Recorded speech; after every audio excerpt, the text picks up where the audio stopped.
মাত্র দুটো উপকরণ দিয়ে একদম মিষ্টির দোকানের মতন কালাকাঁদ কি বাড়িতেই বানিয়ে নিতে চাও? তাহলে এই রেসিপিটা পুরোটা দেখে নাও।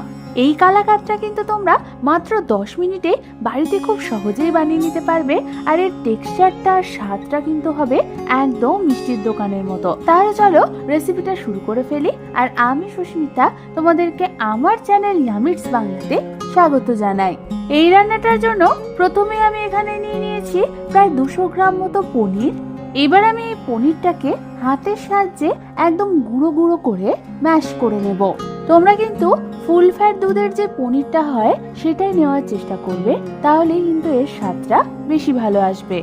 তোমরা দেখো আমাদের সমস্ত পনিরটাই কিন্তু একদম গুঁড়ো গুঁড়ো করে ম্যাশ করা হয়ে গেছে। এবার এটাকে সরিয়ে রেখে গ্যাস জ্বালিয়ে একটা ফ্রাইং প্যান বসিয়ে দিলাম। এবার এর মধ্যে আমি দিয়ে দেবো 1 টেবিল চামচ পরিমাণ ঘি। ঘি দেওয়ার সাথে সাথে আমি ওর মধ্যে দিয়ে দেবো ম্যাশ করে রাখা সমস্ত পনিরগুলোকে। পনিরগুলো দেওয়ার সাথে সাথে আমাদের মিডিয়াম ফ্লেমে এটাকে 1 থেকে 2 মিনিটের জন্য হালকা হাতে নাড়াচাড়া করতে হবে। 1 থেকে 2 মিনিট পর আমি এর মধ্যে দিয়ে দেবো প্রায় 200 গ্রাম মতো কনডেন্স মিল্ক।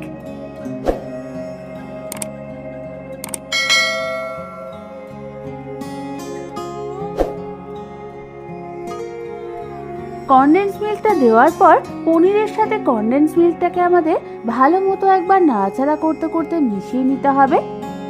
এবার আমাদের এটাকে মিডিয়াম ফ্লেমে প্রায় 5 থেকে 6 মিনিট ধরে নাড়াচাড়া করতে হবে, যতক্ষণ না এটা একটু শুকিয়ে আসছে। 5 থেকে 6 মিনিট ধরে মিডিয়াম ফ্লেমে ভালো মতো নাড়াচাড়া করতে করতে তোমরা দেখো আমাদের এর কনসিস্টেন্সিটা একদম মাখো মাখো কনসিস্টেন্সি চলে এসেছে। এই সময় কিন্তু তোমরা স্প্যাচুলা বা খুন্তির সাহায্যে যতটা পারবে এটাকে ভালো মতো ম্যাশ করে নেবে। ভালো মতো ম্যাশ করে মেশানো হয়ে গেলেই আমি এর মধ্যে দিয়ে দেবো প্রায় 1 চামচ পরিমাণ এলাচের গুঁড়ো। এলাচ গুঁড়োটা দেওয়ার পর আমাদের আবারও এই সমস্ত কিছুকে একবার হালকা হাতে নাড়াচাড়া করে মিশিয়ে নিতে হবে। ব্যাস, আমাদের কালাকাঁদের মিক্সচারটা কিন্তু একদম রেডি হয়ে গেছে। এবার গ্যাসটাকে অফ করে দিয়ে আমি যেই পাত্রে কালাকাঁদটাকে সেট করব সেইটা নিয়ে নিলাম। তারপর সেই পাত্রের নিচে তোমরা বাটার পেপারও দিতে পারো, কিংবা অল্প পরিমাণ ঘি দিয়ে পাত্রের চারধারে ভালো করে মাখিয়ে নেবে।